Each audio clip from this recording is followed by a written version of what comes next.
ବଢିଆ। ଆପଣମାନଙ୍କର ଜୟର ଶବ୍ଦ ଶୁଣିଲେ ଲାଗୁଛି ଭୋକ ହୁଏତ ହେଉଛି ନାହିଁ। ଏ ପ୍ରଭୁ କିଛି କହୁନାହାନ୍ତି?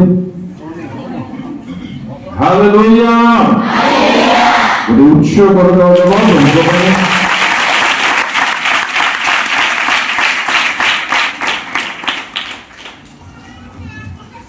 ସର୍ବପ୍ରଥମେ ମୁଁ ପିତା ପରମେଶ୍ୱରଙ୍କୁ ବିଶେଷ ଧନ୍ୟବାଦ ଜ୍ଞାପନ କରୁଛି। ତାହାଙ୍କ ଅନୁଗ୍ରହ, ତାହାଙ୍କ ଦୟା ସକାଶୁ ଆଜି ମୁଁ ଆପଣମାନଙ୍କ ଗହଣରେ ଉପସ୍ଥିତ ହୋଇପାରିଅଛି। ଆପଣମାନେ କଥା ହେଉଛନ୍ତି, ଆପଣମାନେ କଥା ହେବେ ନା ମୁଁ ହେବି? କୁହନ୍ତୁ, ଆପଣମାନେ ଅଛନ୍ତି ସବୁ ଏଠି? କଥା ହେବେ ନା ମୁଁ ହେବି? ହାଲେଲୁୟା। କଥା ହୁଅନ୍ତୁ ନାହିଁ। ମୁଁ ଏବେ ଭଲରେ କହିଲି, ପରେ କେମିତି କହିବି ଆପଣମାନେ ନ ଶୁଣନ୍ତୁ, ଏଥିପାଇଁ କଥା ନ ହୁଅନ୍ତୁ। ଆମେନ୍। ଏହି ସୁଯୋଗ ପାଇଁ ମୁଁ ପ୍ରଭୁଙ୍କୁ ବିଶେଷ ଧନ୍ୟବାଦ ଦେବୁ। ସ୍ଥାନୀୟ ମଣ୍ଡଳୀର ପ୍ରଭୁଙ୍କ ବିଶିଷ୍ଟ ଦାସପାଳ ମହାଶୟଙ୍କୁ, ପୁଣି ଡିକନ ମହାଶୟମାନଙ୍କୁ, ପୁଣି ମଞ୍ଚସୀନ ପ୍ରଭୁଙ୍କ ଦାସମାନଙ୍କୁ, ଆପଣମାନଙ୍କୁ ସମସ୍ତଙ୍କୁ ବହୁତ ବହୁତ ନମସ୍କାର। ବହୁତ ବହୁତ ଧନ୍ୟବାଦ। ଆଉ ପ୍ରଭୁଙ୍କ ଆପଣ ମୋତେ କଲ୍ କରିଥିଲେ? ୟେସ୍ ସାର୍, ଆଜ୍ଞାଙ୍କୁ ମୋତେ ବହୁତ ବହୁତ ଧନ୍ୟବାଦ। Thank you. ସେ କେମିତି ଜାଣିଲେ କି ଜାଣେ ମୁଁ ଜାଣିନି। ହାଲେଲୁୟା। ଆଉ ଆମ ମା ମାନଙ୍କୁ ମଧ୍ୟ ପ୍ରଣାମ, ନମସ୍କାର, ଜୋହାର, ଜୟ ଯୀଶୁ। बोलिए ना, जय यीशु बोले कौन? हालेलुया। आसंता में बहुत विलंब रछु, मैं चेष्टा करिबी शीघ्र सारिबा ପାଇଁ। चक्षु बंद करिबा, समस्ते चक्षु बंद करंतु। हालेलुया।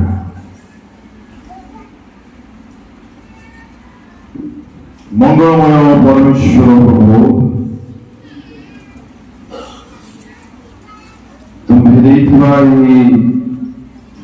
समय निमंते नामको धन्यवाद देउछि।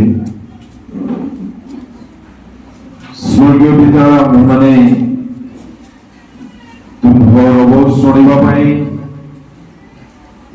दिन मानकरे अपना जीवन को सजाड़ा तुम्ह निकटवर्ती होइछु प्रभु। एही बेलार वाक्यर सेवा को तुम्हें अपन आत्मा द्वारा परिचालना कराओ। तुम लोक मान स्थान को आसवा से आत्मिक जीवन एक वास्तव जागरण पर निष्ठार कारण हो। तुम हस्तरे प्रभु मो पुणी तुम लोक मैंने समस्ते मैंने समर्पित होछु। तमे प्रत्येक सहित कथा हो, आम मान को आशीर्वाद लभा साहाय्य कर। तुम्हें यहपरि करने जाऊछ, एवं तुमको धन्यवाद दे प्रार्थना यीशु को नाम मांगुछि प्रभु, आमेन। निर्मित शास्त्रांश पढ़ा प्रकाशित तमिल 12:1-2।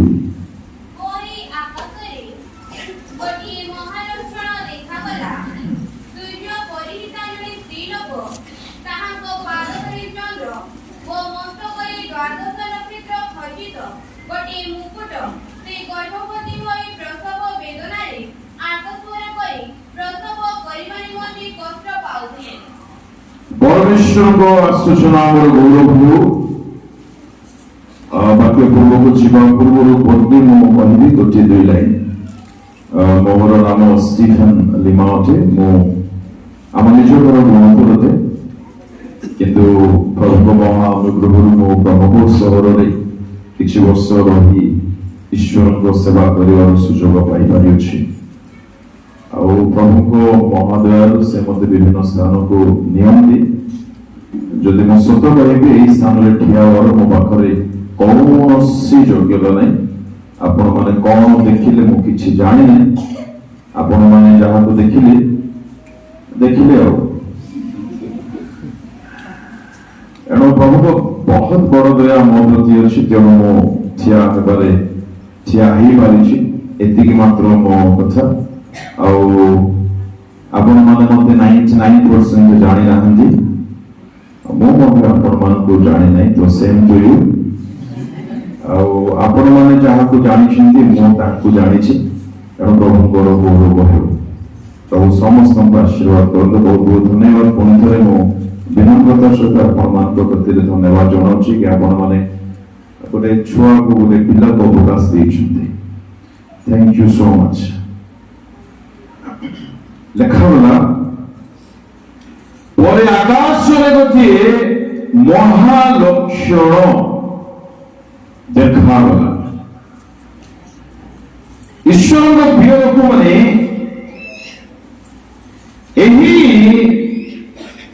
ପଦପର୍ବକୁ ନେଇ ବହୁତ କଣ୍ଟ୍ରୋଭର୍ସି ସମଗ୍ର ଖ୍ରୀଷ୍ଟିଆନ ସମାଜରେ ଦେଖାଯାଏ। ମହାସୁ ଉପରେ ବସିଥିଲେ ବୋଧେ ତଳକୁ ପଳେଇଲେ ସୁନା ପିଲା ପରି। କିନ୍ତୁ ବହୁତ ସରଳ ଭାବରେ ସେ କଣ୍ଟ୍ରୋଭର୍ସି ଭିତରେ ନ ବସି ଯାହା ଆମମାନଙ୍କ ଜୀବନ ନିମନ୍ତେ ଅତି ଗୁରୁତ୍ୱପୂର୍ଣ୍ଣ ହବ, ଲାଭଦାୟକ ହବ, ସେଇ ସମସ୍ତ କିଛି କଥା ଆପଣମାନଙ୍କ ସମ୍ମୁଖରେ ମୁଁ ରଖିବା ପାଇଁ ଚେଷ୍ଟା କରିବି।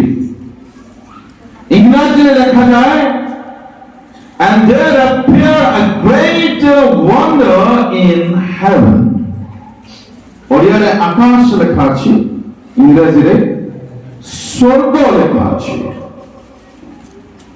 ପ୍ରଭୁଙ୍କ ଲୋକମାନେ ସ୍ୱର୍ଗରେ ଏକ ମହାଲକ୍ଷଣ ଦେଖାଗଲା। ଏହା ଭବିଷ୍ୟତରେ ହେବାକୁ ଯାଉଥିବା ଏକ ବିଶେଷ ଘଟଣା ଅଟେ। ଏହି ପଦପର୍ବକୁ ନେଇ ଅନେକ ଲୋକଙ୍କର ଅନେକ ପ୍ରକାରର କଥା ରହିଛି, ମତ ରହିଛି। କିଛି ଲୋକମାନେ ଏହାକୁ କହନ୍ତି ଏମାନେ ଇସ୍ରାଏଲ ଅଟନ୍ତି। ସେମାନେ ଆଦି 37 କଥା କହନ୍ତି। ଆଉ କିଛି ଲୋକମାନେ କହନ୍ତି ଆଉ କଣ ଆମର ମାତା କୁମାରୀ ମାରିଆ ମ୍ୟାଡାମ ଅଟନ୍ତି। ହଉ ଭଲ, ତାଙ୍କ ପାଇଁ ତାହା ଠିକ ହୁଏ। ତ ଆଉ ଗୋଟେ ଦଳ ଲୋକ କହନ୍ତି ବାଇବଲରେ ତ ଅନେକ ଜାଗାରେ ଉଦ୍ଧୃତ ଅଟେ। ଏଫେସୀୟ ମଣ୍ଡଳୀକୁ ପାଉଲ କହିଲେ 5 ଅଧ୍ୟାୟରେ, ପୁଣି ରେଭେଲେସନ ପ୍ରକାଶିତ 19ରେ କହିଲେ କନ୍ୟା ସ୍ତ୍ରୀ ଈଶ୍ୱରଙ୍କ ଭାଷ୍ୟକୁ ବୁଝାଏ, ମଣ୍ଡଳୀକୁ ବୁଝାଏ, ଯାହାକୁ ନେବା ପାଇଁ ପ୍ରଭୁ ଯୀଶୁ ଖ୍ରୀଷ୍ଟ ଆଗମନ କରୁଛନ୍ତି। ତେବେ ଈଶ୍ୱରଙ୍କ ଲୋକମାନେ ଶୁଣନ୍ତୁ, ବେଶୀ ଘାଣ୍ଟି ହେଲେ କିଛି ମିଳିବ ନାହିଁ। ଏଟା ସିଧା କଥା। ଏ ଘାଣ୍ଟି ହେବା ପୃଥିବୀରୁ ବାହାରିବାକୁ ପଡିବ। ଆକାଶରେ ସ୍ୱର୍ଗରେ ଏକ ମହାଲକ୍ଷଣ ଦେଖାଗଲା। ପଏଣ୍ଟ ହେଉଛି କେଉଁଠି ଦେଖାଗଲା? ତା ଇସ୍ରାଏଲ ହୁଅନ୍ତୁ କିମ୍ବା ମଣ୍ଡଳୀ ହୁଅନ୍ତୁ, ଆମମାନଙ୍କ ଜୀବନରେ ଆଗାମୀ ଦିନ ମାନଙ୍କରେ ଏଇ ଘଟଣା ହେବାକୁ ଯାଉଛି। ଆଉ ଯଦି ଇସ୍ରାଏଲ ସମ୍ବନ୍ଧରେ କୁହାଯାଉଛି, ତେବେ we are the new Israel। ଆମେମାନେ ନୂତନ ନିୟମର ଇସ୍ରାଏଲ ଅଟୁ। ଯଦି ମଣ୍ଡଳୀ ସମ୍ବନ୍ଧରେ କୁହାଯାଉଛି we are the church। ଆମେମାନେ ମଣ୍ଡଳୀ ଅଟୁ। ଆପଣ ଯେ କେହି ହୁଅନ୍ତୁ, এই ঘটনা স্বর্গীয় স্থাନରେ ହେବାର ଏକ ଘଟଣା ଅଟେ। ଆଚ୍ଛା, ପ୍ରଶ୍ନ ଉଠୁଛି ତେବେ ଆମ୍ଭମାନଙ୍କର ସ୍ଥାନ କେଉଁଠି? ଆମେ କେଉଁଠାର ଲୋକ ଅଟୁ? ଗଜପତି ହଁ ଯେ ତାହା ମୋର ସବୁଦିନିଆ ଘର କି ଆମେ ସେଥିର ପ୍ରବାସୀ କି ନା ବିଦେଶୀ ନିବାସୀ ଆଚ୍ଛା ଛୁଆମାନେ କହିଲେ ନିବାସୀ ମାନେ କଣ ପ୍ରବାସୀ ମାନେ କଣ ଶୀଘ୍ର କଣ ନିଜ ଜାଗା ଆଜ୍ଞା ନିଜ ଗାଁ ଜାଗା ନିଜର ଗାଁ ମାନେ କଣ ନିବାସୀ ନିବାସୀ ଭେରି ଗୁଡ ପ୍ରବାସୀ ମାନେ ଆଚ୍ଛା ମତେ କୁହନ୍ତୁ ଆମେ ମାନେ ପ୍ରବାସୀ ନା ନିବାସୀ ପୃଥିବୀରେ ପ୍ରବାସୀ ହାଲେଲୁୟା ଆମେ ମାନେ ପ୍ରବାସୀକୁ ଆମ ମାନଙ୍କର ପ୍ରକୃତ ଗୁଣ ଊର୍ଧ୍ୱରେ ଅଛି କୋଉଠି ଊର୍ଧ୍ୱରେ ଏଣୁ ଆମ ମାନଙ୍କର ମନ ଆମ ମାନଙ୍କର ପ୍ରାଣ ଆମ ମାନଙ୍କର ଶରୀର ଆମ ହୃଦୟର ଧ୍ୟାନର ବିଷୟ ସର୍ବଦା ହେଭେନଲିସ୍ ରହିବା ଦରକାର ଊର୍ଦ୍ଧ୍ୱସ୍ଥ ବିଷୟ ହେବା ଦରକାର ଯେହେତୁ ଆମେ ମାନେ ଏଇଠିକାର ନୁହଁ ଏଣୁ ଈଶ୍ୱରଙ୍କ ଦାସ ପାଉଲ କହିଲେ 3 କଲୋସ୍ୟ 1:2 ଶୀଘ୍ର ଶୀଘ୍ର ପଢନ୍ତୁ ଶୀଘ୍ର ସାରିବା ପାଇଁ ଚେଷ୍ଟା କରିବା କଲୋସ୍ୟ 3:1-2 ତୁମେମାନେ ଯେବେ ଖ୍ରୀଷ୍ଟଙ୍କ ସହିତ ଉତ୍ଥିତ ହୋଇଛ କେବେ ଉଠିଛୁ ଆମେ ଯେତେବେଳେ ଆମେ ବାପ୍ତିସ୍ମିତ ହେଲୁ ପଢିଦେମା ଶୀଘ୍ର ପଢ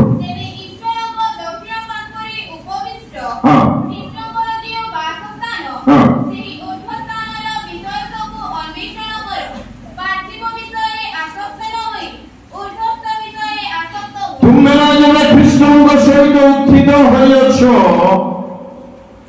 ଶୁଣନ୍ତୁ ତାଙ୍କ ସହିତ ମନରେ ଆମ୍ଭେମାନେ ବାପ୍ତିସ୍ମିତ ହୋଇ ତାଙ୍କ ସହିତ ବାପ୍ତିସ୍ମରୁ ଉଠିବା ସମୟରେ ଆମ୍ଭେମାନେ ପୁନରୁତ୍ଥିତ ହୋଇଛୁ ଉତ୍ଥିତ ହୋଇଛୁ ଆମେ ଶୋଇବା ଅବସ୍ଥାରେ ନାହୁଁ ଆଚ୍ଛା ଯଦି ଉତ୍ଥିତ ହୋଇଛନ୍ତି ତେବେ ଆମମାନଙ୍କ ଠାରେ ଗୋଟେ ଚିହ୍ନ ଗୋଟେ ଲକ୍ଷଣ ଗୋଟେ ସାଇନ୍ ଗୋଟେ ନେଚର ଦେଖାଯିବା ଦରକାର ଆଉ ତାହା କଣ ଈଶ୍ୱରଙ୍କ ଦକ୍ଷିଣ ପାର୍ଶ୍ୱରେ ଉପବିଷ୍ଟ ଖ୍ରୀଷ୍ଟଙ୍କର ଯୋଉ ବାସସ୍ଥାନ ସେହି ଊର୍ଦ୍ଧ୍ୱ ସ୍ଥାନର ନେକ୍ସଟ ବନ୍ଧୁ କଣ ଲେଖା ଅଛି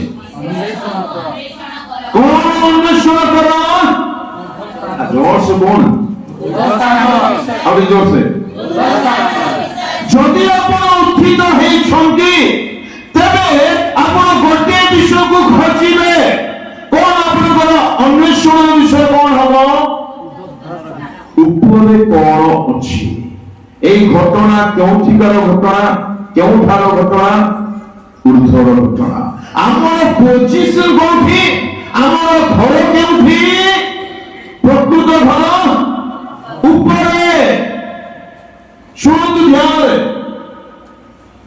এক পরিবর্তিত হয়েছিবা ব্যক্তির মন তার হৃদয় তার চিন্তা ভাবনা সর্বদা ঊর্ধ্বস্থ বিষয় হইଥିବ সর্বদা সে খাইলে মধ্য তার মন থিব উপরে সে শোইলে মধ্য মন থিব উপরে সে উঠিলে মধ্য মন থিব উপরে সে যাহা মধ্য করুথিব কাম তো তার অঙ্গ প্রত্যঙ্গ করুথিব কিন্তু তার মন প্রাণ থিব উপরে ঊর্ধ্বরে কি অଛନ୍ତି কହୁନାହାନ୍ତି ଆପଣ ପରମେଶ୍ୱର ଟିକେ ପଚାରିବା ଆମେମାନେ ମୋର ଚିନ୍ତାରେ ମୋର ଭାବନାରେ ପରମେଶ୍ୱର କେତେ ମାତ୍ରାରେ ସ୍ଥାନ ପାଇଛନ୍ତି ଗୋଟେ ଗୀତ ଅଛି ନା କୋରାପୁଟିଆ ଗୀତ ଏଇ ଗୀତ ବାବୁ ସେଟା ଜାଣିନାହାନ୍ତି ସକାଳ ଉଠିଲେ ମୋବାଇଲ ମୋବାଇଲ ମୋବାଇଲ ଖାଇଲା ବେଳକେ ମୋବାଇଲ ପଢିଲା ବେଳକେ ମୋବାଇଲ କେବେ ଦେଖିଲେ ମୋବାଇଲ ଶୁଣିଛନ୍ତି ହଁ ବଢିଆ ବଢିଆ ମାନେ ଶୁଣିଛ ମୋ ପ୍ରଶ୍ନ ଆମେମାନେ ସୁନିଶ୍ଚିତ ହୋଇଛୁ କି ଯେ ଆମମାନଙ୍କ ଘର ଏଠାରେ ନୁହେଁ ଆମେମାନେ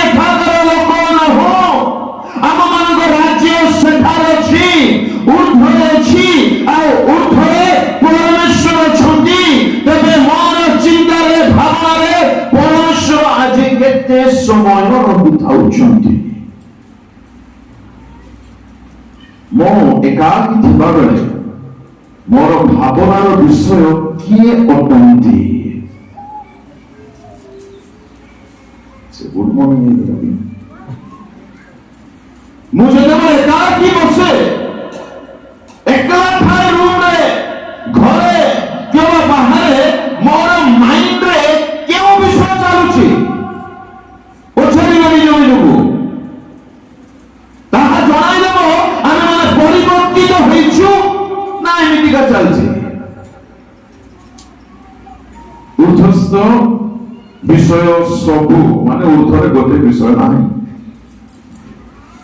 ସ୍ୱର୍ଗ ରାଜ୍ୟରେ ସ୍ୱର୍ଗସ୍ଥ ପିତା ଅଛନ୍ତି, ଆଉ ସ୍ୱର୍ଗ ରାଜ୍ୟ ଯେଉଁଠାରେ ସ୍ୱର୍ଗୀୟ ପିତା ଅଛନ୍ତି, ସେ ରାଜ୍ୟ ପବିତ୍ରତାରେ ପୂର୍ଣ୍ଣ ରାଜ୍ୟ ଅଟେ।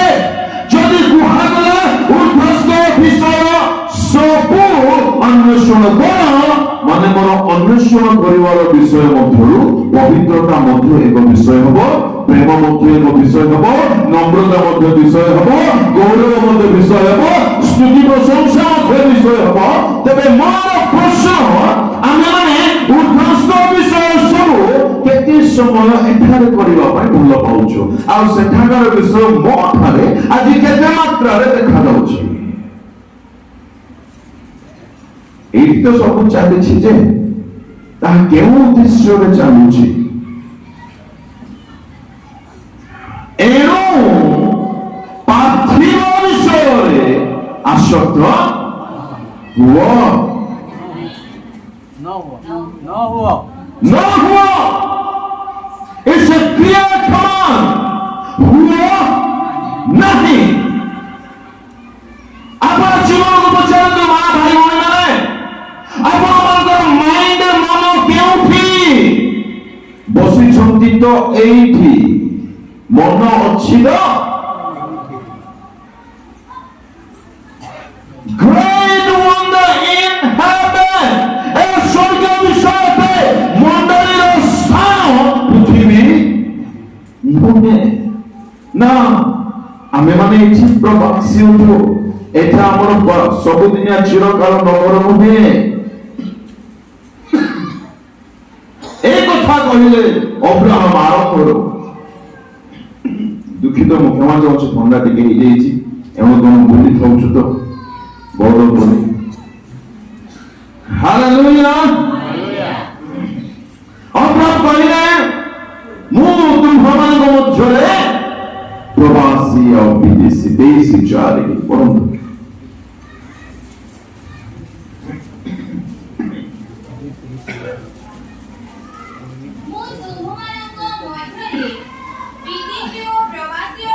ମୁଁ ତୁମ୍ଭମାନଙ୍କ ମଧ୍ୟରେ ବିଦେଶୀ ଆଉ ପ୍ରବାସୀ ଅଟେ।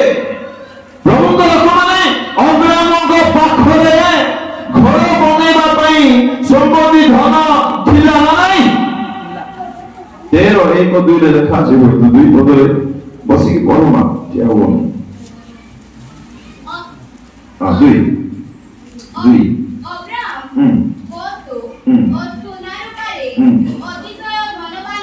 ଅତିଶୟ ଧନବାନ କେଉଁଠି? ପଶୁ ସୁନା ରୂପା, ଟଙ୍କାରେ ବୋଲେଇଲେ ଲେଖା ହୋଇଥାନ୍ତା। ସୁନା ରୂପାରେ ଅତିଶୟ ଧନବାନ ରହୁଛନ୍ତି କୋଉଠି? ତମ୍ବୁରେ। ଏବେ ଲେଖକ ଲେଖିଲେ ତାହାଙ୍କ ହୃଦୟ, ତାହାଙ୍କ ମନ ଏ ପୃଥିବୀରେ ନଥିଲା, ସେ ଗୋଟେ ଭିନ୍ନ ନଗରର ଅନ୍ୱେଷଣ କରୁଥିଲେ। ଶୁଣନ୍ତୁ, ଆପଣମାନେ ପରିବର୍ତ୍ତନ ହେଇଛନ୍ତି ନା ନାହିଁ, ଏହା ଟିକେ ପରୀକ୍ଷା କରିନେବେ। ଆପଣମାନଙ୍କୁ ପରୀକ୍ଷା କରିବା ପାଇଁ ସାହାଯ୍ୟ କରିବ ଆପଣମାନଙ୍କର ମନ ଅଧିକାଂଶ ସମୟରେ କେଉଁ ବିଷୟରେ ରହିଥାଉଛି। ଆବାଜ ବୋଧେ ଆପଣମାନଙ୍କୁ ବହୁତ ଶୁଭା ଯାଉଥିବ, ମୁଁ ଦୁଃଖିତ, ମତେ ଶୁଭା ଯାଉନାହିଁ, ଏଥିପାଇଁ ମୁଁ ଏମିତି କହୁଛି। ଏଥିର ଦାୟୀ ମୁଁ କି ମୁଁ ଜାଣି ନାହିଁ। Hallelujah. Praise the Lord. Hallelujah. ପରିବର୍ତ୍ତିତ ବ୍ୟକ୍ତି ଦୁନିଆରେ ରହିବାକୁ ଭଲ ପାଏ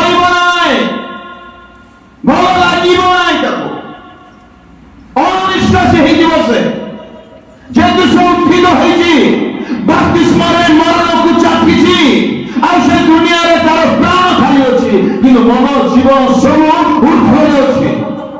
ଆମର ମନର ଚିନ୍ତା ଭାବନା ଉର୍ଦ୍ଧ୍ୱସ୍ଥ ବିଷୟରେ ରହୁଛି ତ, ଯେଉଁଠାରେ ଆମେ ବାସ କରିବା ପାଇଁ ଯାଉଛୁ ବୋଲି ଯିବୁ ବୋଲି ଭାବିଛୁ। ସ୍ୱର୍ଗ ରାଜ୍ୟ କେତେ ଜଣ ଯିବାକୁ ଚାହୁଁଛନ୍ତି ଯଦି ପ୍ରଶ୍ନ ପଚରା ଯିବ, ଆମେ ମାନେ 2, 3, 4 ହାତ ଉଠାଇବା। ସରି, 4ଟା ନା 8ଟା ହାତ ଉଠେଇଲେ ମଧ୍ୟ ଯାଇପାରିବା ନାହିଁ ଯଦି ମନକୁ ଚେଞ୍ଜ କରିନଥିବା। ମଣ୍ଡଳୀର ସ୍ଥାନ ଉପରେ, ତେବେ ମଣ୍ଡଳୀର ସ୍ଥାନ ସିନା ଉପରେ, ଯେଉଁ ମଣ୍ଡଳୀ ଉପରେ ରହିବ ସେଇ ମଣ୍ଡଳୀର ମୁଁ ସଭ୍ୟା ହୋଇଛି ତ। ଆମେ ଏଠିକାର ହେବାଟା ତ ଜରୁରୀ, ଭଲ ହୁଅନ୍ତୁ, ମନା କରୁନାହିଁ। ଆଉ ଠିକ ଅଟେ, ସେଇ ମଣ୍ଡଳୀର ସଭ୍ୟା ହୋଇଛି ତ ଆମେ, ଯାହା ଉର୍ଦ୍ଧ୍ୱରେ ରହିବ। ଉର୍ଦ୍ଧ୍ୱସ୍ଥ ବିଷୟ ଯଦି ଆଜି ଆମେ ମାନେ ଖୋଜୁନାହୁଁ, ଇଟ୍ସ ଆ କ୍ଲିୟର ସାଇନ୍, ଏହା ସ୍ପଷ୍ଟ ଏକ ଚିହ୍ନ ଅଟେ ଆମେ ମାନେ ବଦଳି ନାହୁଁ। ପରିବର୍ତ୍ତନ ନ ହୋଇ ଏକ ଦଳ ଆସିଲେ ଯହନଙ୍କ ନିକଟକୁ। ମାଥ୍ୟୁ 3ରେ ପଢବା, 3:8 7। କିନ୍ତୁ ଭାରତୀୟ ସାଧୁମାନଙ୍କ ମଧ୍ୟରୁ ଅନେକେ ବାପ୍ତିସ୍ମ ନିମନ୍ତେ ଆସୁଅଛନ୍ତି। ଏହା ଦେଖି ସେ ସେମାନଙ୍କୁ କହିଲେ, ଏ କାଳକଳ୍ପର ବଂଶ ଆଗାମୀ କ୍ରୋଧରୁ ପଳାୟନ କରିବା ନିମନ୍ତେ କିଏ ତୁମମାନଙ୍କୁ ଚେତନା ଦେଲା? ଏଣୁ ମନ ପରିବର୍ତ୍ତନର ଉପଯୁକ୍ତ ଫଳ ଉତ୍ପନ୍ନ କର। ଏମାନେ ପରିବର୍ତ୍ତନ ନ ହୋଇ ନ ବଦଳି ପଳେଇ ଆସୁଛନ୍ତି। କଣ ପାଇଁ? ଆମକୁ ମଧ୍ୟ ବୁଡ଼େଇ ଦିଅ। ସେମାନେ ଭାବିଲେ ଷ୍ଟିଫେନ୍ ନଥିବ ବୋଲି। ନା, ସେଟା ଯହନ। ଆମେ ସିନା ଆଜ୍ଞା ସାଦଳି ମକ୍ଖନ ମାରି ଚଲଉଛୁ, ଯହନ ସେମିତି ନୁହନ୍ତି। ଭୁଲ ମାନେ ଭୁଲ, ସାପର ପିଲା ବେଳେ ସାପର ପିଲା ହେଇଥିବାରୁ ସେ କହିଲେ। ପଚାରିବା ଦରକାର, ମୁଁ ପରିବର୍ତ୍ତନ ହେଇଛି କି? ଏଠାରୁ ମୋର ମାଇଣ୍ଡ ଶିଫ୍ଟ ହେଇ ସେଠାରେ ଯାଇ ସଂଯୁକ୍ତ ହେଇଛି କି? ପରିବର୍ତ୍ତନ ହୋଇଥିବା ବ୍ୟକ୍ତି ମାନଙ୍କର କିଛି ଚିହ୍ନ ଦେଖନ୍ତୁ, ବଦଳି ନାହାନ୍ତି, କିନ୍ତୁ ଅବ୍ରାହମକୁ କଣ ବୋଲି ଡାକୁଛନ୍ତି? ଏ ତ ବନ୍ଧୁ ଆମର ପିତା ବାପା। ବଦଳି ନଥିବେ କିନ୍ତୁ ଅବ୍ରାହମକୁ ପିତା ବୋଲି ଡାକୁଥିବେ। ଅର୍ଥାତ୍ ନିଜ ଜୀବନ ଠିକ ନଥିବ, ଏକ ଆତ୍ମିକ ବ୍ୟକ୍ତିର ସଂସ୍ପର୍ଶରେ ଅଛି ବୋଲି ଭାବି ଖୁସି ହେଇଯାଉଥିବେ। ଆମ୍ଭେମାନେ ଏକ ଆତ୍ମିକ ପ୍ରଭୁଙ୍କ ଦାସ, ଯେ ମହାନ ଅଟନ୍ତି, ଯେ ଉତ୍ତମ ଅଟନ୍ତି, ଅଭିଷିକ୍ତ ଅଟନ୍ତି, ତାହାଙ୍କ ସହିତ ଅଛୁ, ଏହା ଭଲ। କିନ୍ତୁ ତାଙ୍କ ପରେ ହେଇଛୁ କି?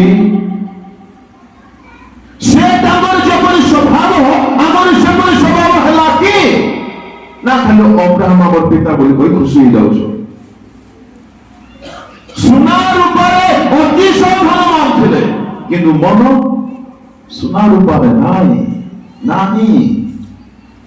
ଆପଣ ଯଥେଷ୍ଟ ଇନକମ୍ କରନ୍ତୁ, ଜରୁରୀ, କିନ୍ତୁ ମନ ସେଠି ନଥିବା ଦରକାର। ଶୁଣନ୍ତୁ ଧ୍ୟାନରେ, ଆପଣଙ୍କ ପାଖରେ ଅଜସ୍ର ସମ୍ପତ୍ତି ରହୁ, ଯଦି ପ୍ରଭୁ ଦଉଛନ୍ତି ନ୍ୟାଯ୍ୟ ଭାବରେ, କିନ୍ତୁ ମନ ସେଠି ନ ରହିବା ଦରକାର। ପଇସାର ବଢୋତ୍ରୀ ବା କମି ଅଭାବ ଆପଣଙ୍କର ମାଇଣ୍ଡକୁ ଚେଞ୍ଜ ନ କରିବା ଦରକାର।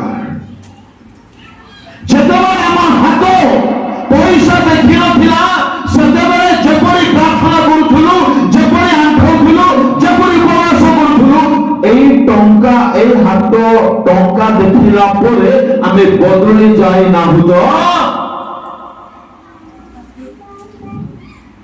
ପଚାରିବା ଦରକାର।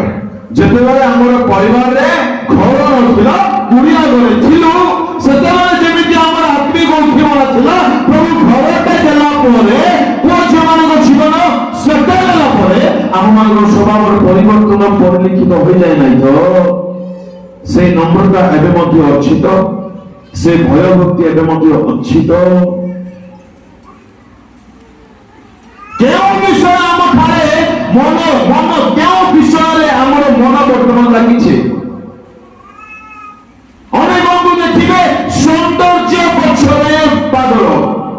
ଯେମିତି କହିଲାକୁ ସେମିତି କହିଲା। এই শরীর সুন্দর হেউ কি ন হেউ, আত্মিক শরীর সুন্দর হওয়া দরকার। আর সৌন্দর্য কଣ জাଣନ୍ତି? পবিত্রতা। পবিত্রতার সৌন্দর্য বলে লেখা আছে গীত সংহিতারে। ঈশ্বর ଲୋକମାନେ এইଠାରୁ ଆମର ମାଇଣ୍ଡକୁ ସେଟ୍ କରନ୍ତୁ ସେଠାକୁ, ନହେଲେ ଫସିଯିବା। କେହି ନଥିବ ଉଦ୍ଧାର କରିବା ପାଇଁ। ଅତି ଶୀଘ୍ର ସେ ଘଟଣା ହେବାକୁ ଯାଉଛି। ମଣ୍ଡଳୀର ସ୍ଥାନ ଉର୍ଦ୍ଧ୍ୱରେ ଅଟେ। ତେବେ ଏହାକୁ କେବଳ ବୁଝିଲେ କିଛି ହେବ ନାହିଁ, ଜୀବନରେ, ସ୍ୱଭାବରେ, ଆଚରଣରେ ଏସବୁ ଦେଖାଯିବା ଦରକାର। ଏମାନେ ଭାବିଥିଲେ ଆମେ ବଦଳି ଯାଇଛୁ ବୋଲି, ବଦଳି ନାହାନ୍ତି। ଏଥିପାଇଁ କୁହାଗଲା ପରମା 3 8 ପଦ। ଏମାନେ ଯଦି ବଦଳି ଥାନ୍ତେ ଏମାନଙ୍କ କାର୍ଯ୍ୟ ଦ୍ୱାରା ତାହା ଦେଖାଯାଇଥାନ୍ତା। ଆମେ ଯଦି ବଦଳି ଥାନ୍ତୁ ଆମର କାର୍ଯ୍ୟ ବ୍ୟବହାରରେ ପରିବର୍ତ୍ତନର ଫଳ ଦେଖାଯାଇଥାନ୍ତା। କେତେ ମାତ୍ରାରେ ଦେଖାଯାଇଛି?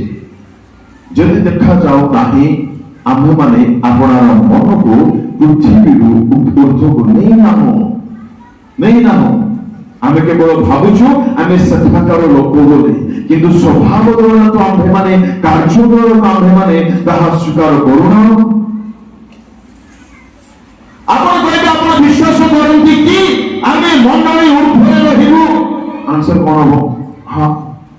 ଯଦି ସତ ଆମର କାର୍ଯ୍ୟ କାହିଁକି ତାହା କାର୍ଯ୍ୟ ଦ୍ୱାରା କାହିଁକି ଆମେ ତାହା ଫେଲ୍ କରୁଛୁ, ସ୍ୱୀକାର କରୁନାହୁଁ, ମ୍ୟାଚ୍ କରୁନାହିଁ? ଆପଣ କହିବେ ମୁଁ ଆନ୍ଧ୍ର ଲୋକ ବୋଲି, ଆନ୍ଧ୍ରପ୍ରଦେଶର ବୋଲି, ତେଲୁଗୁ ଓ ଆଉ କିଛି ଜଣା ନାହିଁ, ଏମିତି ହେବ ବି ହେବ ନାହିଁ। ଉଦ୍ଧସ୍ତ ବିଶ୍ୱାସକୁ ଖୋଜିଲେ ଅବ୍ରାହମ, ସେ ଅବ୍ରାହମକୁ ପିତା ବୋଲି ଡାକିଦେଲେ ହେବ ନାହିଁ। ଆମେ ଖୋଜୁଛୁ କି କଣ କଣ ଗୁଣ ଥିଲା ତାଙ୍କର? ଟିକେ ପଢିବ ତ, ଏପ୍ରି 11 ପାର କରନ୍ତୁ। 8 ପଢିଲେ।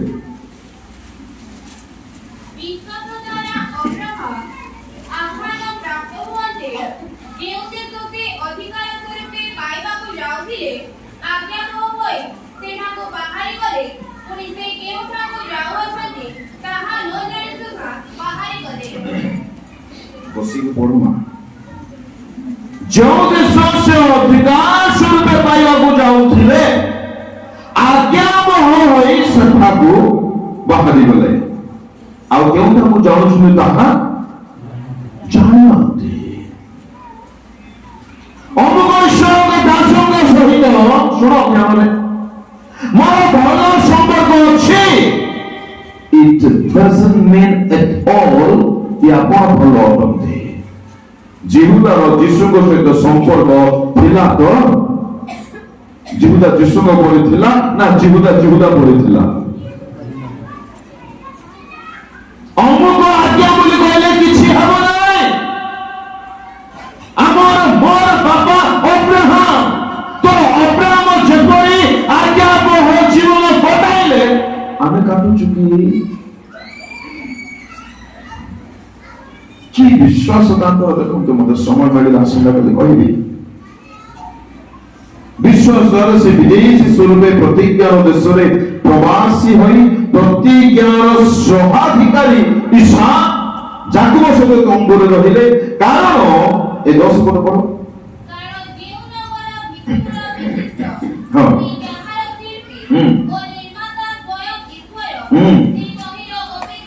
ଅବ୍ରାହମଙ୍କର ଅପେକ୍ଷାର ବିଷୟ କଣ?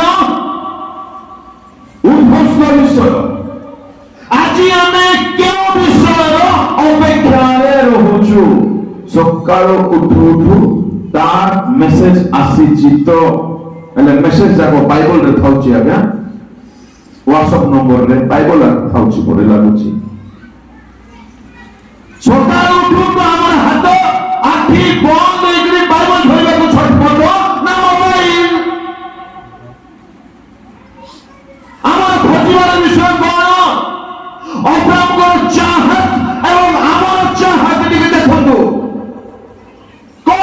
କରୁଛୁ ଆମେ? ଅବ୍ରାହମ କଣ ଚାହିଁକି ବସିଥିଲେ? କଣ ଅପେକ୍ଷା କରୁଥିଲେ?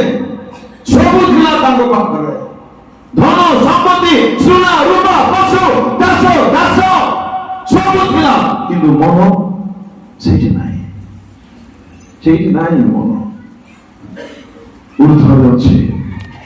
ପୁରାତନ ନିୟମର ଭିତ୍ତି କେତେ ଚ୍ୟାଲେଞ୍ଜ ର କଥା ଅଟେ ଆମମାନଙ୍କ ପାଇଁ। ଅବ୍ରାହମ ଆଜ୍ଞା କରୁଥିଲେ, ପୂର୍ଣ୍ଣ ବିଶ୍ୱାସ କରୁଥିଲେ, ଈଶ୍ୱରଙ୍କ ଦୃଷ୍ଟିରେ ଉତ୍ତମ ଥିଲେ, ଈଶ୍ୱରଙ୍କର ବନ୍ଧୁ ଥିଲେ, ଦୁନିଆକୁ ନିଜର ଘର ବୋଲି ମଣିଲେ ନାହିଁ, ଜଗତରେ ପ୍ରବାସ ନେଇକି ବଞ୍ଚିଲେ, ନମ୍ର ଥିଲେ। ଲୋଟ ତାଙ୍କର କଣ ହେବେ? ଭାଇ ହେବେ ନା ପୁତ୍ର ହେବେ? ପୁତ୍ର। ସେ ତାଙ୍କୁ କଣ ବୋଲି ଡାକୁଛନ୍ତି? 13 ଅଧ୍ୟାୟରେ ପାଠ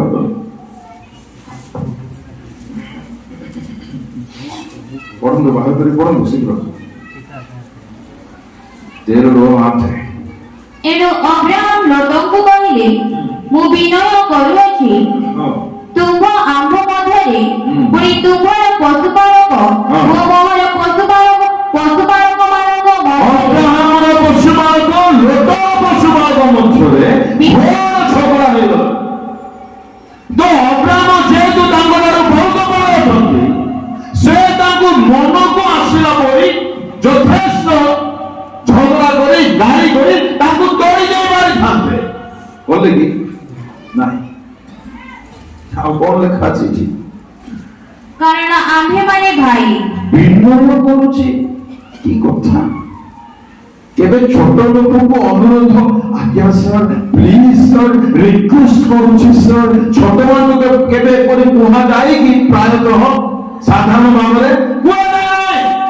ଏହା ଅବ୍ରାହମର କି ସ୍ୱଭାବ ବିଷୟରେ କୁହାଯାଉଛି? ହ୍ୟୁମିଲିଟି, ନମ୍ରତା। ଆଉ ନିଜକୁ ସେ ଶ୍ରେଷ୍ଠ ମନେ କରୁନାହାନ୍ତି, ନିଜକୁ ବଡ ବୋଲି ଭାବୁନାହାନ୍ତି। ପୁତ୍ରାକୁ କଣ ହେଲେ ଡାକି ପାରିଥାନ୍ତେ? ନାରେ ଲୋକ ବୋଲି ଡାକି ପାରିଥାନ୍ତେ। କଣ ଡାକୁଛନ୍ତି ନା ପଢ? କାରଣ ଆମ୍ଭେମାନେ ଭାଇ। ଆମ୍ଭେମାନେ ଭାଇ। କି କଥା ଆଜ୍ଞା? ଭାଇ ବୋଲି ଡାକୁଛ? ଭାଇ ବୋଲି କହିଲେ ସିଏ ଯେମିତି ମୁଁ ମଧ୍ୟ ସେମିତି, ଗୋଟିଏ ମନରେ ଦେଖି ହବ? କେବେ ହେବ ନାହିଁ।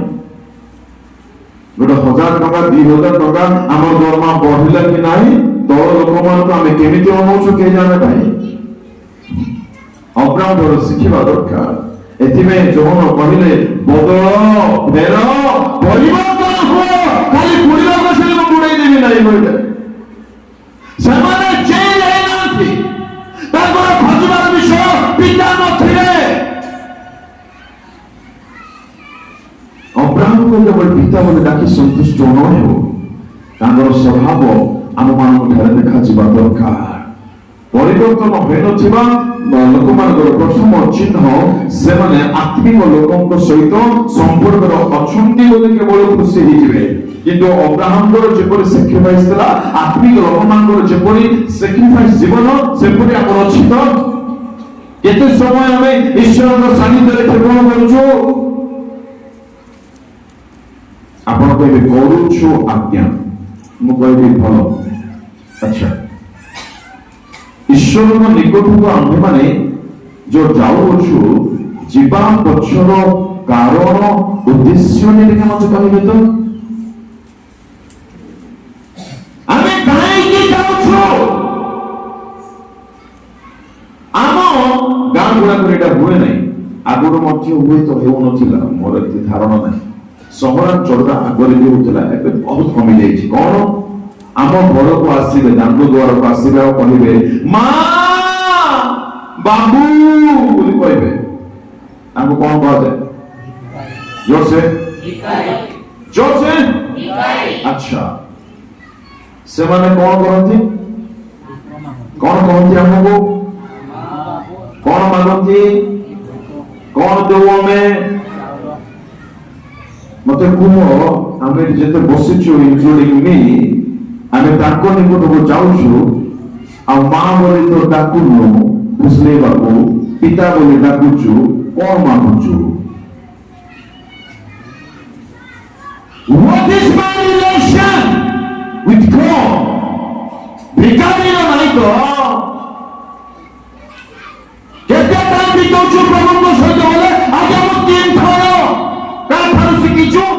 ହୁଏ ଭାଲ ହେଲେ ଦାନିଏଲ ଭିକ ମାଗବାକୁ ଯାଉଥିଲେ ପ୍ରଭୁ ପାଖକୁ ମୋର ସମ୍ପର୍କ କିପରି ଅଛି ଆଜ୍ଞା ପ୍ରଭୁଙ୍କ ସହିତ ମୁଁ ମାଗୁଥିଲେ ସେ ଦେଉଥିଲେ ମୁଁ ମାଗୁଥିଲି ସେ ଦେଉଥିଲେ ଏତିକି ମାତ୍ର ଏଥିପାଇଁ ମରିଲେ ସେ ଏଥିପାଇଁ ପ୍ରାଣ ଦେଲେ ଏଥିପାଇଁ ରକ୍ତ ଦେଲେ ଏଥିପାଇଁ ଖତ ବିଖତ ଦେଲେ ଚାଉଳକୁ ଦେଇଦିଅ ଡାଲିକୁ ଦେଇଦିଅ ତରକାରୀ ଦେଇଦିଅ ପିଆଜ ଦେଇଦିଅ ଆଳୁ ଦେଇଦିଅ ଟମାଟୋ ଦେଇଦିଅ ଏଇଟା ଆମେ ମାଗୁନାହୁଁ କି ମୁଁ ଯାଉଛି ଭଲ କରୁଛି ଯେ କାହିଁକି ଯାଉଛି ଏହା ଗୁଣ ଭିକ ନୁହେଁ କି ମନେ କରି କହିବି ଈଶ୍ୱର ଆପଣଙ୍କ ନାଁ କଣ अविनाश ଅବିନାଶ ଆପଣଙ୍କର विकास ଆରେ ବା ବଢିଆ ନା ଯା ଅବିନାଶ ଆଜ୍ଞାଙ୍କୁ ମନେ କରି କହିବି ଈଶ୍ୱର ଲଭ୍ ୟୁ ଲାଇକ୍ ଏନିଥିଂ ମନେ କରି କହିବି ମୁଁ ଆପଣଙ୍କୁ ବହୁତ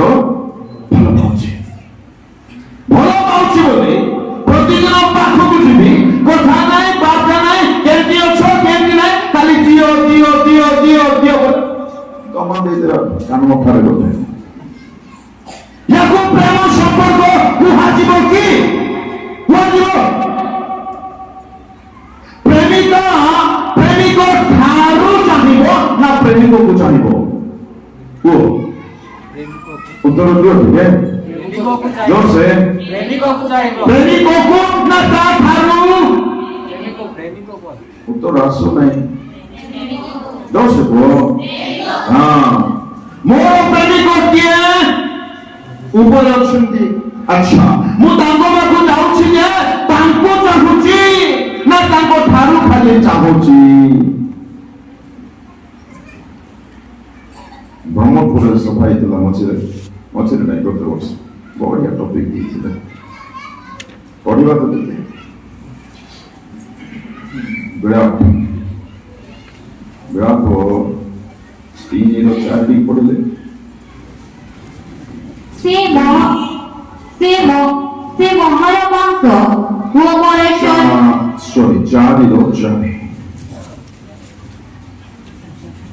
प्रोत्साहितରୁ ସ୍ତନ୍ୟ ପାଇଁ ଶିଶୁର ଜିହ୍ବା ତାଳୁରେ ଲାଗି ଯାଉଅଛି ବାଳକ ବାଳିକାମାନେ ରୁଟି ମାଗନ୍ତି ବାଳକ ବାଳିକାମାନେ କଣ ମାଗୁଛନ୍ତି ରୁଟି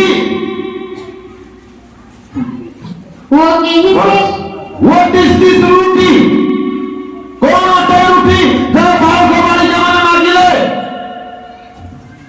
रुटी ଈଶ୍ୱରଙ୍କ ଭାଗ୍ୟ है रुटी प्रभु ଯୀଶୁ ନିଜେ ଅଟନ୍ତି ତେବେ my question ଆମେ ସେ ରୁଟିକୁ ମାଗିଛୁ କି କେବେ ପ୍ରଭୁ ଆଜି ବଞ୍ଚିବା ପାଇଁ ମୋତେ ବୁଦ୍ଧି ଜ୍ଞାନ ନାହିଁ ମୋତେ ଜଣା ନାହିଁ ତୁମ ଭାଗ୍ୟ ରୂପ ରୁଟି ମୋତେ ବଞ୍ଚିବା ପାଇଁ ଟିକେ ଗାଇଡ୍ କରୁ ମୋତେ ବାକ୍ୟ ଟିକେ ଶିଖାଅ ମୋତେ ବାକ୍ୟ ଟିକେ ଜଣା ଯେତେ ବାକ୍ୟ ଦ୍ୱାରା ମଣିଷ ବଞ୍ଚେ ମୁଁ ହୀନସ୍ତା ଦରିଦ୍ରତା ଖାଇ ବଞ୍ଚୁଛି ଏବେ ଟାଇମ୍ ନାହିଁ ମୋତେ ବର୍ଣ୍ଣନା କରିବା ପାଇଁ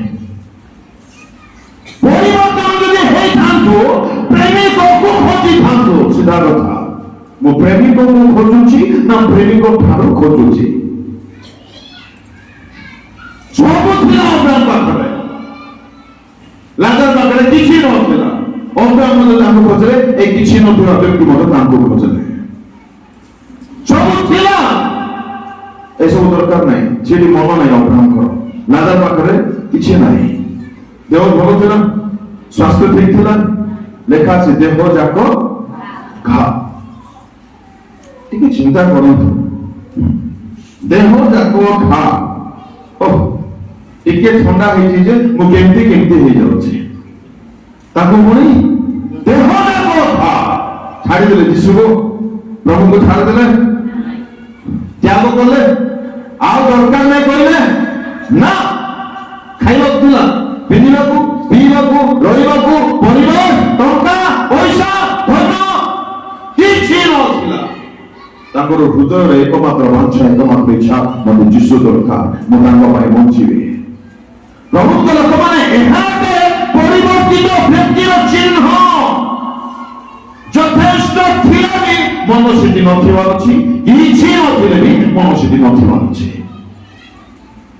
ପ୍ରଭୁଙ୍କୁ ଧନ୍ୟବାଦ ପ୍ରଭୁ ସେ ଅନୁଭୂତି ଦେଇ ଆମମାନଙ୍କୁ ନିଅନ୍ତି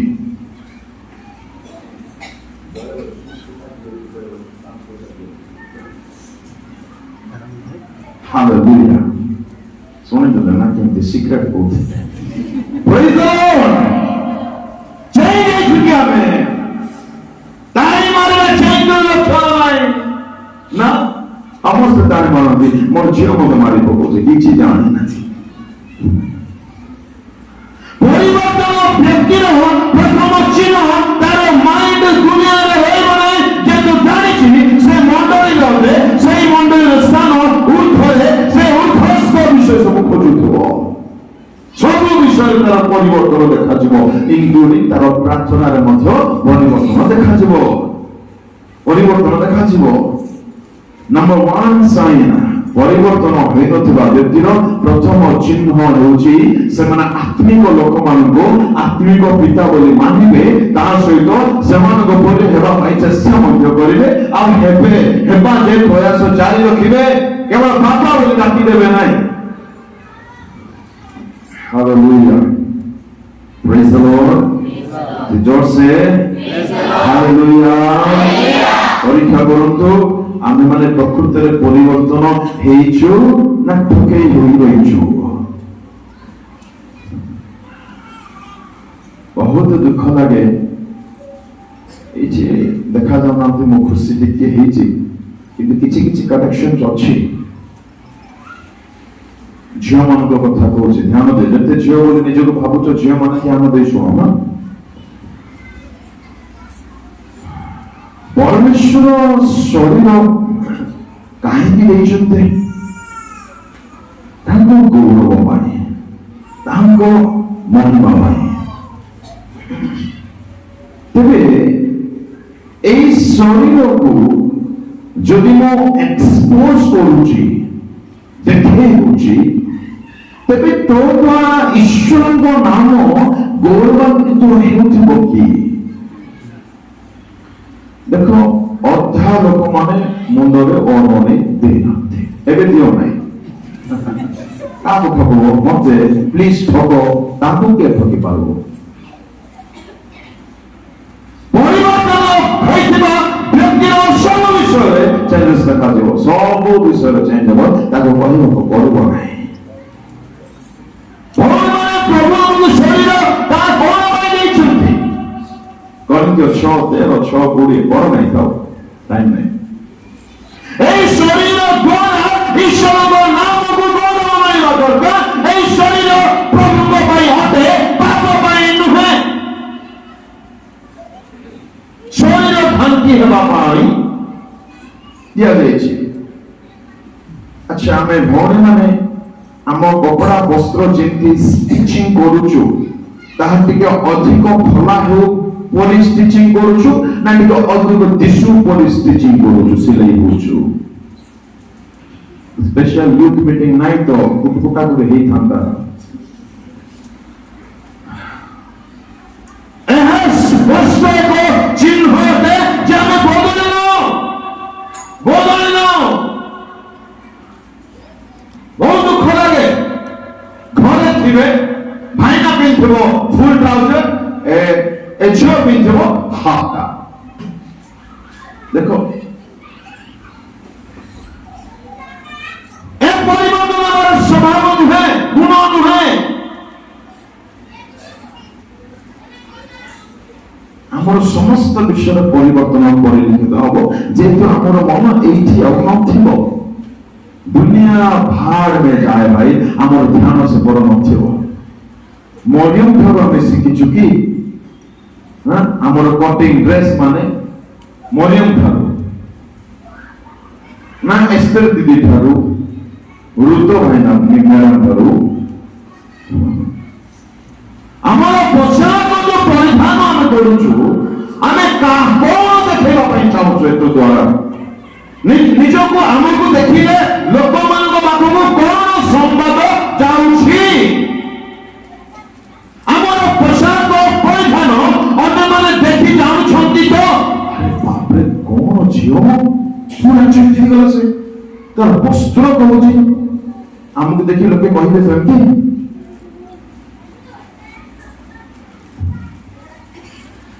चुन्नी कौठी दबा था शरीर में ଆଚ୍ଛା ନାୟିକା ଚୁନେ ନହେଲେ ଦେଇଥାନ୍ତି କେତେ ଲୋକ ଫାଶୀ ହେଲା ପରେ ବେକରେ ଦେଇଥିବେ ଆଜ୍ଞା ମତେ ଟିକେ ଡାକି ଦିଅନ୍ତୁ ସେତେବେଳକୁ ଭିଡ଼ି ଦେବି ଭଲରେ ଏସବୁ ପରିବର୍ତ୍ତନ ଲୋକର ଚିହ୍ନ ନାହିଁ ତାହା ମୁଁ କହିବା ପାଇଁ ଚାହୁଁଛି ପରିବର୍ତ୍ତନଶୀଳ ବ୍ୟକ୍ତିର ଚିହ୍ନ ତାର ଜୀବନରେ ସବୁ ବିଷୟରେ ଚେଞ୍ଜେସ୍ ଆସିବ ବେକାର ଭିଡ଼ା ଯାଏ କିଛି ନାହିଁ ନା ନା ଏଇ ହାତରେ କାନ୍ଧରେ କାହାଠୁ ଆମେ ଇନ୍ସପାୟାର ହେଇଛୁ ଭଉଣୀ ମାନେ କାହାଠୁ ଆମେ ଶିଖୁଛୁ ଏଇଟା ବାଇବଲରୁ ପ୍ରଭୁଙ୍କ ଦାସୀ ମାନଙ୍କ ଠାରୁ ନା ବାଇବଲର ମ୍ୟାଡମ ମାନଙ୍କ ଠାରୁ ନା ଆଉ କୋଉ ପ୍ଲାଟଫର୍ମରୁ ଅର୍ଥାତ୍ ମତେ ମଧ୍ୟ ଟିକେ ଦେଖେଇ ହେବାର ଅଛି ଲୋକ ମତେ ମଧ୍ୟ ଟିକେ ଦେଖନ୍ତୁ ମୁଁ ମଧ୍ୟ ଦେଖେଇ ପାରିବି କି ଗୁଣ ଏଇଟା ଜାଣନ୍ତି ଆପଣ ନିଜକୁ ପରୀକ୍ଷା କରନ୍ତୁ ମୁଁ ଚେଞ୍ଜ ହେଇଛି ତ ମୁଁ ବଦଳିଛି ତ ମୋର ମାଇଣ୍ଡରେ କଣ ଆସୁଛି କପଡ଼ା ପିନ୍ଧିବା ବେଳକୁ ଟିକେ ମୋର ବଡି ଦେଖାଯାଉ ଆସୁଛି ମୁଁ ପ୍ରଭୁଙ୍କର ଝିଅ ଅଟେ ମୁଁ ପ୍ରଭୁଙ୍କର ସନ୍ତାନ ଅଟେ ମୋର ପୁରା ଢାଙ୍କି ହେବାର ଅଛି ଏଇଟା ଆସୁଛି ନା ୟାର ଓଲଟାଟା ଆସୁଛି ଆଉ ବିଚିତ୍ର ମହାତ୍ମା ମାନେ ଥିବେ ପୌରଣୀ ମୂଳକୁ ନେବେ ନାହିଁ ସେମାନଙ୍କୁ ପ୍ରଣାମ ନମସ୍କାର ଜୁହାର all I want to say to you please change your life ବଦଳି ଯାଆନ୍ତୁ ସ୍ୱର୍ଗୀୟ ଦେଶର ଆମେ ମାନେ ଅନ୍ୱେଷୀ ହେବା ଦରକାର ଆମର ସ୍ୱଭାବ ଆଚରଣ ଚାଲିଚଳନ ପୋଷାକ ପରିଧାନରେ ଏସବୁ ଦେଖାଯିବ ନିତାନ୍ତ ଦେଖାଯିବ ଦ୍ୱିତୀୟ ଚିହ୍ନ ମୋର time Praise the Lord. Hallelujah. ଗୋଟେ ଚିହ୍ନ କହି ବାକି ତ ସନ୍ଧ୍ୟାରେ କହିବି ଚେଷ୍ଟା କରିବି ପରିବର୍ତ୍ତନ ହୋଇଥିବା ଲୋକ ଆତ୍ମିକ ଲୋକକୁ ଦେଖିବେ ତାଙ୍କ ପରେ ହେବା ପାଇଁ ପ୍ରୟାସ କରିବେ ଦ୍ୱିତୀୟରେ ସେମାନେ ଅନ୍ୟର ପାପ ଅନ୍ୟର ଖରାପ କାର୍ଯ୍ୟ ଦେଖି ସେମାନଙ୍କୁ ତୁଚ୍ଛ କରିବେ ନାହିଁ ଯୀଶୁ ମାଥିଉ କେତେ 9:11 ପଢ ଫାରୁସୀମାନେ ତାହା ଦେଖି ତାହାଙ୍କ ଶିଷ୍ୟମାନଙ୍କୁ କହିବାକୁ ଲାଗିଲେ ତୁମମାନଙ୍କ ଗୁରୁ କାହିଁକି କଲଗ୍ରାହୀ ଓ ପାପୀମାନଙ୍କ ସାଙ୍ଗରେ ଭୋଜନ କରନ୍ତି ଆଉ ଥରେ ପଢ ଫାରୁସୀମାନେ ତାହା ଦେଖି ତାହାଙ୍କ ଶିଷ୍ୟମାନଙ୍କୁ କହିବାକୁ ଲାଗିଲେ ଏ ପରିବର୍ତ୍ତନ ହେଇଥିବା ହେଇନଥିବା ବ୍ୟକ୍ତିମାନଙ୍କର ଆଉ ଗୋଟେ ବଡ଼ ଚିହ୍ନ କଣ ଚିହ୍ନ ଏମାନେ ପାପୀ ସହିତ ମିଶିବେ ନାହିଁ ଖରାପ ଲୋକ ସହିତ ମିଶିବେ ନାହିଁ ଅନେଇବେ ନାହିଁ ଶୁଣନ୍ତୁ ରୋମିଓ 5:8 ଟିକେ ପଢନ୍ତୁ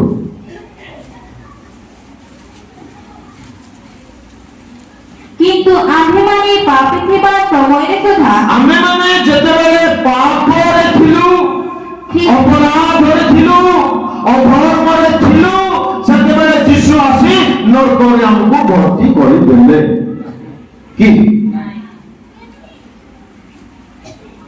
ଯେତେବେଳେ ଆମେ ପାପୀ ଥିଲୁ ଖ୍ରୀଷ୍ଟ ଯେ ଆମ୍ଭମାନଙ୍କ କିନ୍ତୁ ଆମ୍ଭେମାନେ ପାପୀ ଥିବା ସମୟରେ ସୁଦ୍ଧା ଖ୍ରୀଷ୍ଟ ଯେ ଆମ୍ଭମାନଙ୍କ ନିମନ୍ତେ ମୃତ୍ୟୁଭୋଗ କଲେ ଆମେ ଧାର୍ମିକ ଥିଲୁ ପବିତ୍ର ଥିଲୁ ଉତ୍ତମ ଥିଲୁ ନମ୍ର ଥିଲୁ ଏତେବେଳେ ଯୀଶୁ ଆସିଲେ କି ଆମକୁ ରକ୍ଷା କରିବା ପାଇଁ ନା 4 ଦିନ ପ୍ରାର୍ଥନା ଠିକରେ କଲୁ କି ନାଇଁ କି ତାର ନେକ୍ସଟ ସଣ୍ଡେରେ ଆମର ସବୁ ବଦଳି ଯାଇଥାଉଛି এটা কেউ যিশুଙ୍କର ଗୁଣ ଅଟେ ଆଜ୍ଞା ଯୀଶୁ ବାପି ସହିତ ମିଶୁଥିଲେ ବସୁଥିଲେ ଉଠୁଥିଲେ ଏଥିପାଇଁ ତାଙ୍କୁ ମଦୁଆ ବୋଲି ମୋତେ ଲୋକ କହିଦେଉଥିଲେ ପାପି ସହିତ ମିଶିବା କଥା ତ ତେଣେକେ ଥାଉ ଭାଇ ଭାଇ ସହିତ ମିଶୁନାହାନ୍ତି ବହୁ ଶାଶୁ ମିଶୁନାହାନ୍ତି ଭାଇ ଭଉଣୀ କଥା ହଉନାହାନ୍ତି ଆଜ୍ଞା ଘର ଗୁଡାକରେ କି ଦୁଃଖର କଥା, ଇଭେନ୍ ସ୍ୱାମୀ ସ୍ତ୍ରୀ ମଧ୍ୟ ପରସ୍ପର ସହିତ କଥା ନାହିଁ, ଭଲ ସମ୍ପର୍କ ନାହିଁ। କି ପରିବର୍ତ୍ତନ ଆମେ ପ୍ରକାଶ କରୁଛୁ ଆଜ୍ଞା? ଆଉ ଆମେ ବାହାରିଛୁ ଉର୍ଦ୍ଧ୍ୱକୁ ଯିବା ପାଇଁ? ଦୁଃଖର କଥା। ପାପୀ ଥିବା ବେଳେ ସେ ପ୍ରେମ ଦେଖାଇଲେ, ଅପରାଧରେ ମୃତ ଥିଲୁ ଦୟା ଦେଖାଇଲେ। ଆମର ସମ୍ପର୍କ ସମସ୍ତଙ୍କ ସହିତ ଠିକ ଅଛି ତ? ଯେଉଁ ଗୃହରେ ଆମେ ରହୁଛୁ, ଯେଉଁ ମଣ୍ଡଳରେ ରହୁଛୁ,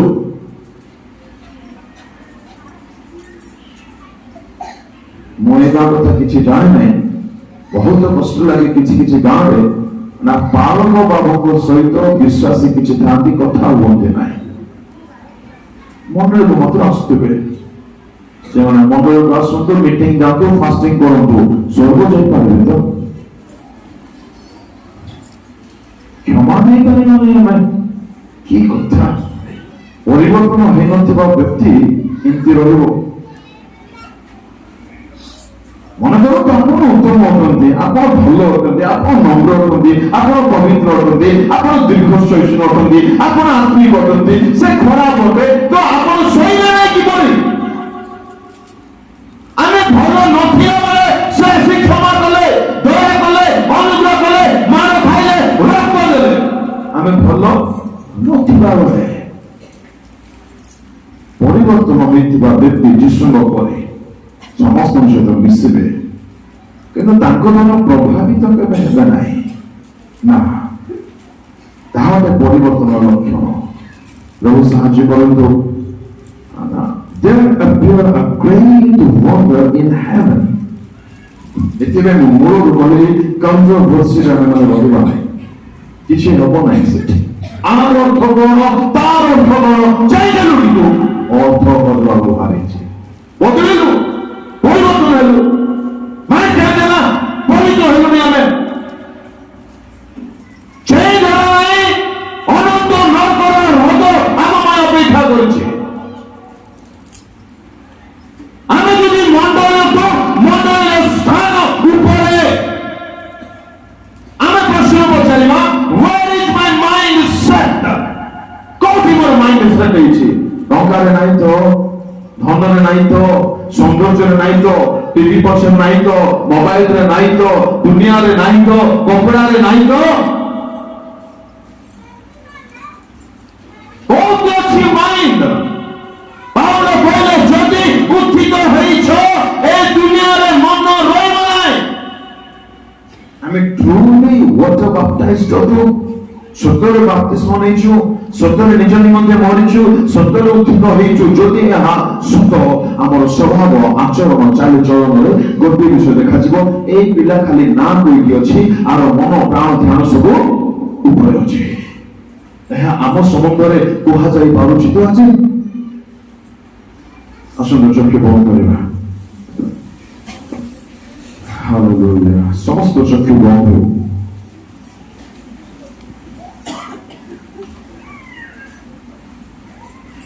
କେହି ମଧ୍ୟ ଚକ୍ଷୁ ଖୋଲନ୍ତୁ ନାହିଁ। ଈଶ୍ୱରଙ୍କ ଲୋକମାନେ ମୁଁ ଆପଣମାନଙ୍କୁ ହାତ ଯୋଡୁଛି, ଦୟାକରି ବୁଝନ୍ତୁ। ଦାଉଦ ମଧ୍ୟ କହିଲେ ମୋ ପ୍ରଭୁ ଆସିଅଟେ, ମୁଁ ମୋର ପିତୃପୁରୁଷମାନଙ୍କ ବିରୁଦ୍ଧ ବାହାସି ବୋଲି ଗୀତ ସଂହିତା 39ରେ କହିଲେ। ପାଉଲ କହିଲେ କରିନ୍ଥୀୟ 5:9ରେ, ପିତର କହିଲେ ତାଙ୍କ ପତ୍ରରେ। ସେମାନଙ୍କର ମନ ନଥିଲା, ଦୁନିଆରେ ନଥିଲା। ଆମେ କେତେ ଦିନ ବଞ୍ଚିବା ଦେଇଛି, ଆମ ମନ ପ୍ରାଣ ଶରୀର ସବୁ ଦୁନିଆରେ ରହିଛି। ଆଜି ଜାଣନ୍ତୁ ପ୍ରିୟ ମା ବାପା ଭାଇ ଭଉଣୀ ମାନେ, ପୁରାତନ ନିୟମର ବ୍ୟକ୍ତି ଅବ୍ରାହମ, ତାଙ୍କର ଖୋଜିବାର ବିଷୟ ଉଦ୍ଧସ୍ତ ବିଷୟ ଥିଲା। ଆମେ କଣ ଖୋଜୁଛୁ? ଆମେ କଣ ଚାହୁଁଛୁ? ଆମେ ପ୍ରାର୍ଥନା କରିବାକୁ ତ ଯାଉଛୁ ଯେ ଆମ ମାଗିବାର ବିଷୟ କଣ? ପରିବର୍ତ୍ତନ ହେଇଥିବା ବ୍ୟକ୍ତି ଆହୁରି ରିଫାଇନ୍ ହେବା ପାଇଁ ଚାହିଁବ, ସେ ପବିତ୍ରତାକୁ ମାଗିବ, ସେ ସୂଚେଇବା ପାଇଁ ପ୍ରାର୍ଥନା କରିବ, ସେ ଈଶ୍ୱର ସ୍ୱଭାବକୁ ମାଗିବ। ଆମର ଆବଶ୍ୟକ ସବୁ ସେ ଜାଣନ୍ତି, ସେ ଦେବେ, ନଦେଲେ କିଛି କଥା ନାହିଁ। କିନ୍ତୁ ଆତ୍ମିକ ଆବଶ୍ୟକତା ନିତାନ୍ତ ଦରକାର। ଯଦି ବଦଳିଥାନ୍ତୁ ଆମେ ଆତ୍ମିକ ବିଷୟ ପାଇଁ ବହୁତ ପ୍ରାର୍ଥନା କରିଥାନ୍ତୁ। ଆପଣ ମନକୁ ଆମେ ମାନେ ସିଫ୍ଟ କରିବା। ମାଟିର ମଣିଷ ମିଶିଯିବ ମାଟିରେ। 2 ଦିନର ପଥିକ, 2 ଦିନର ଯାତ୍ରୀ ଆମେ କାହିଁକି ଏତେ ବ୍ୟସ୍ତ?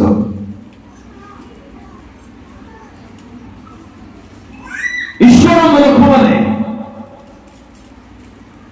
ଏଭ୍ରି ଲେଖକ କହିଲେ ସମୟ ଅତି ଅଳ୍ପ, ଏଠି ଏନ୍ଜୟ କରିବା ପାଇଁ ଟାଇମ୍ ନାହିଁ।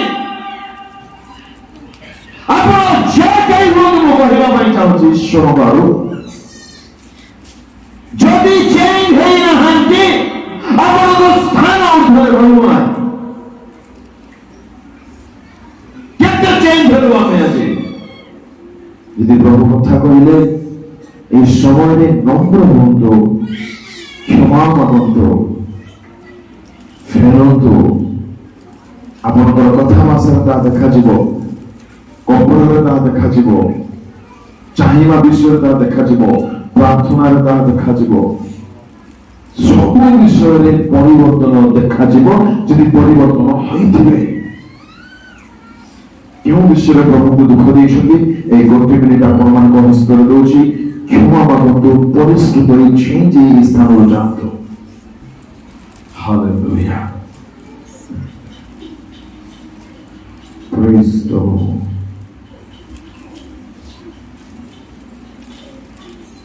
ହାଲେଲୁୟା।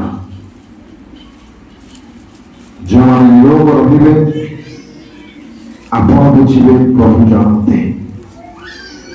এই সময়କୁ ଯଦି ଆମେ ସଦୁପଯୋଗ କରିବା ନାହିଁ, ଆଗାମୀ ସମୟର କିଛି ଗ୍ୟାରେଣ୍ଟି ନାହିଁ।